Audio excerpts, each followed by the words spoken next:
Hello friends, welcome to our channel मन भावन कहानियाँ। आज की कहानी है सौत। इस कहानी को मुंशी प्रेमचंद जी ने बहुत ही खूबसूरती से प्रस्तुत किया है और दिखाया है कि कैसे रजिया ने अपनी सौत को अपनाया, अपनी सौत को बेटी बनाकर उसकी जिम्मेदारी उठाई। तो चलिए शुरू करते हैं इस कहानी को।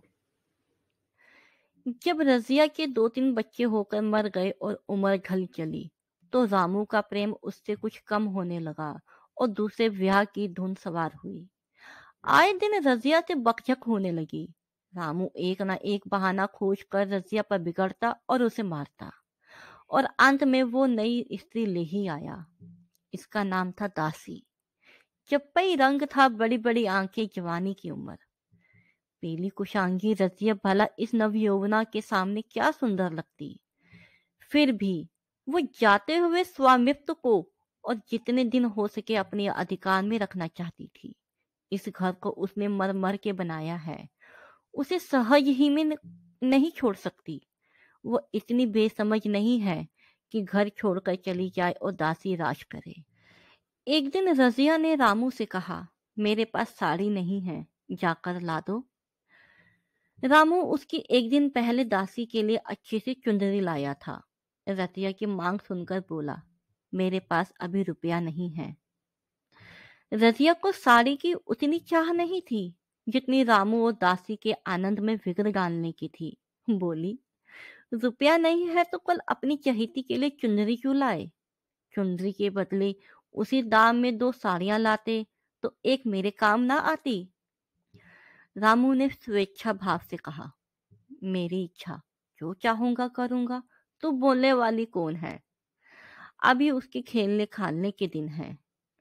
तू चाहती है उसे अभी से नोन तेल की चिंता में डाल दूं? ये मुझसे ना होगा। तुझे ओढ़ने पहनने की साध है तो काम कर। भगवान ने क्या हाथ पैर नहीं दिए? पहले तो घड़ी रात उठकर काम धंधे में लग जाती थी, अब उसकी हाड़ में पह दिन पड़ी रहती है। तो रुपया क्या आकाश से गिरेगा? मैं तेरे लिए अपनी जान थोड़ी दे दूंगा। रजिया ने कहा, तो क्या मैं उसकी लौंडी हूं कि वो रानी की तरह पड़ी रहे और मैं घर का सारा काम करती रहूं? इतने दिनों छाती फाड़कर काम किया, उसका ये फल मिला, तो अब मेरी बला काम करने आती है। मैं जैसे रखूंगा वैसे ही तुझे रहना पड़ेगा। मेरी इच्छा होगी रहूंगी, नहीं अलग हो जाऊंगी। जो तेरी इच्छा हो कर, मेरा गला छोड़। अच्छी बात है, आज से तेरा गला छोड़ती हूँ, समझ लूंगी विधवा हो गई। रामू दिल ही दिल इतना तो समझता था कि ये गृहस्थी रजिया की जोड़ी हुई है। चाहे उसके रूप में उसके आलोचन विलास के लिए आकर्षण ना हो, संभव था कुछ देर बाद वह जाकर रजिया को मना लेता। पर दासी भी कूटनीति में कुशल थी। उसने गर्म लोहे पे चोट जमाना शुरू की। बोली, आज देवी किस बात पर बिगड़ रही थी? रामू ने उदास मन से कहा, तेरी चुंदी के पीछे रजिया महाभारत मचाए हुए है।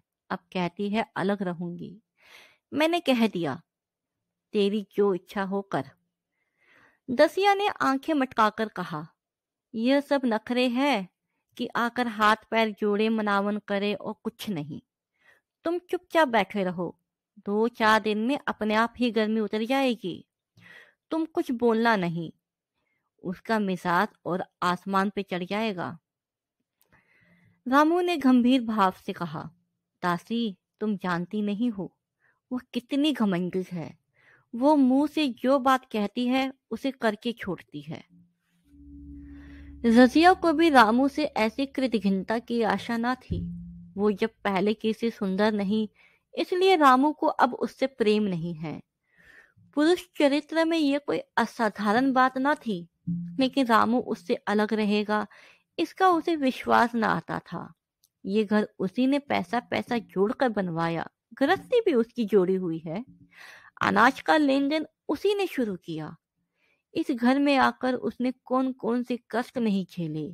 इसीलिए तो कि पौरुख थक जाने के बाद एक टुकड़ा चैन से खाएगी और पड़ी रहेगी, और आज वो इतनी निर्दयता से दूध की मक्खी की तरह निकाल कर फेंक दी गई। रामू ने इतना भी नहीं कहा, तू अलग नहीं रहने पाएगी। मैं या खुद मर जाऊंगा या तुझे मार डालूंगा, पर तुझे अलग ना होने दूंगा। तुझसे मेरा ब्याह हुआ है, हंसी खट्टा नहीं है। तो जब रामू को उसकी परवाह नहीं है, तो वो रामू की परवाह क्यों करे? क्या सभी की स्त्रियों के पुरुष बैठे होते हैं? सभी के माँ बाप बेटे पोते होते हैं? आज उसके लड़के जीते होते तो मजाल थी यह नई स्त्री लाते और मेरी यह दुर्गति करते। इस निर्दयी को मेरे ऊपर इतनी भी दया नहीं आई। नारी हृदय की सारी परवशता इस अत्याचार से विद्रोह करने लगी। वही आग जो मोटी लकड़ी को स्पर्श भी नहीं कर सकती, फूस को जलाकर भस्म कर देती है। दूसरे दिन रजिया एक दूसरे गांव में चली गई। उसने अपने साथ कुछ न लिया। जो साड़ी उसकी देह पर थी वही उसकी सारी संपत्ति थी। विधाता ने उसके बालकों को पहले ही छीन लिया था, आज घर भी छीन लिया। रामू उस समय दासी के साथ बैठा हुआ अमोद विनोद कर रहा था। रजिया को जाते देख शायद वो समझ ना सका कि वो चली जा रही है। रजिया ने यही समझा। इस तरह चोरों की भांति वो जाना ना चाहती थी। वो दासी को, उसके पति को और सारे गांव वालों को दिखा देना चाहती थी कि वो इस घर से धेले की भी चीज नहीं ले जा रही है। गांव वालों के दृष्टि में रामू का अपमान करना ही उसका लक्ष्य था। उसके चुपचाप चले जाने से तो कुछ भी ना होगा। रामू उल्टा सबसे कहेगा। रतिया घर की सारी संपदा उठा ली गई। उसने रामू को पुकार कर कहा, संभालो अपना घर, मैं जाती हूँ। तुम्हारे घर की कोई भी चीज अपने साथ नहीं ले जाती।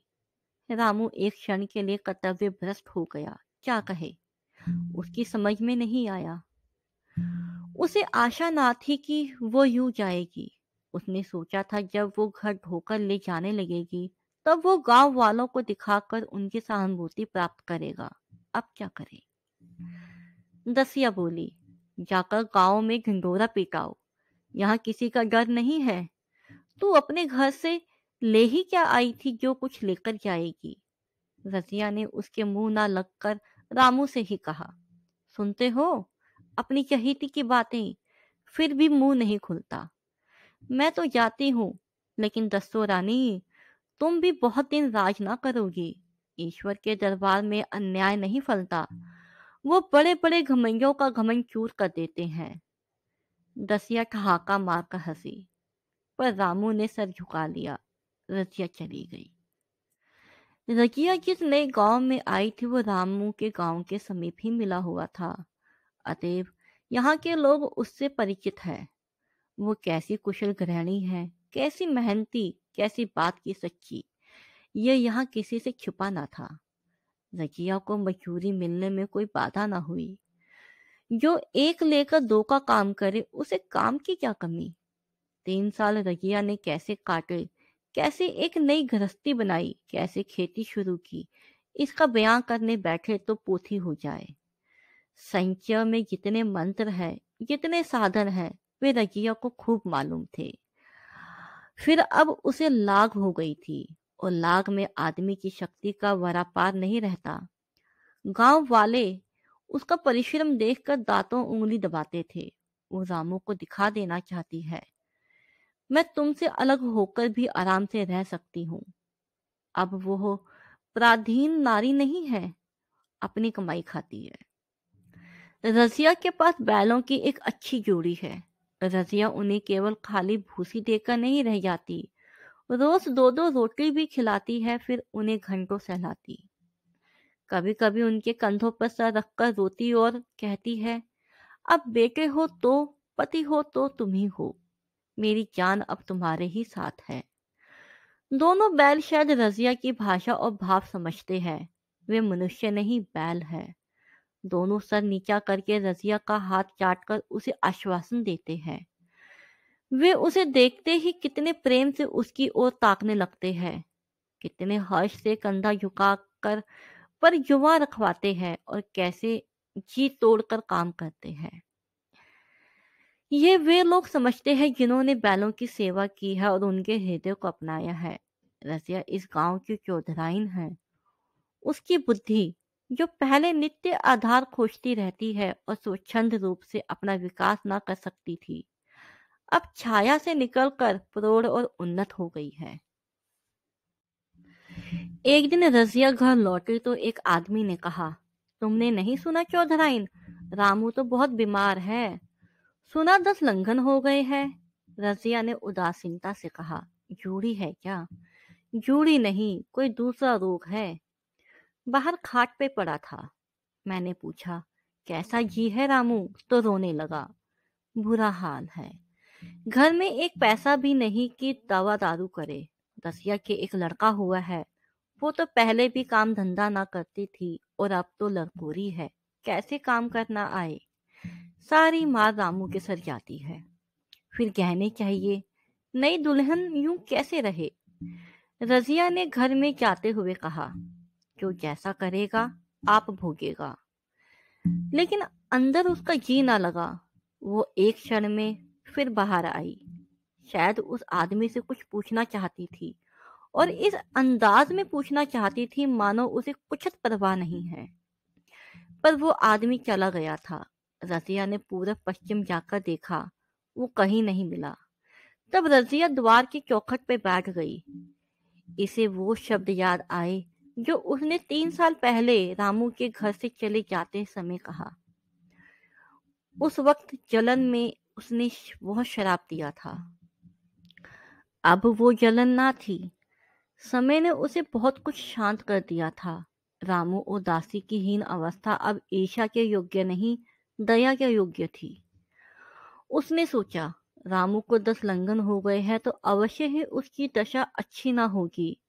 कुछ ऐसा मोटा ताजा तो पहले भी ना था। 10 लंघन ने तो बिल्कुल ही घुला डाला होगा। फिर इधर खेती बाड़ी में भी टोटा ही रहा, खाने पीने को भी ठीक ठाक ना मिला होगा। पड़ोसी की एक स्त्री ने आग लेने के बहाने आकर पूछा, सोना रामू बीमार है? जो जैसी करेगा वैसा पाएगा। तुम्हें इतनी बेदर्दी से निकाला कि कोई अपने बैरी को भी ना निकालेगा। रजिया ने टोका, नहीं दीदी, ऐसी बात ना थी।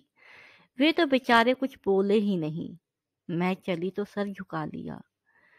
दसिया के कहने में आकर वो चाहे जो कुछ कर बैठे हो, यूं मुझे कभी कुछ नहीं कहा। किसी की बुराई क्यों करूं? फिर कौन मर्द ऐसा है जो औरतों के बस में नहीं हो जाता? दसिया के कारण उनकी ये दशा हुई है। पड़ोसिन ने आग न मांग मुंह फेर कर चली गई।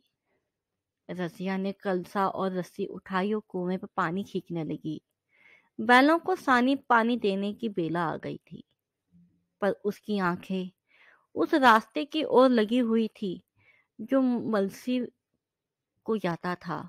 कोई उसे बुलाने अवश्य आ रहा होगा। नहीं, बिन बुलाए वो कैसे जा सकती है? लोग कहेंगे आखिर दौड़ी आई ना। मगर रामू तो अचेत पड़ा होगा। 10 लंघन थोड़े नहीं होते। उसकी देह में था ही क्या?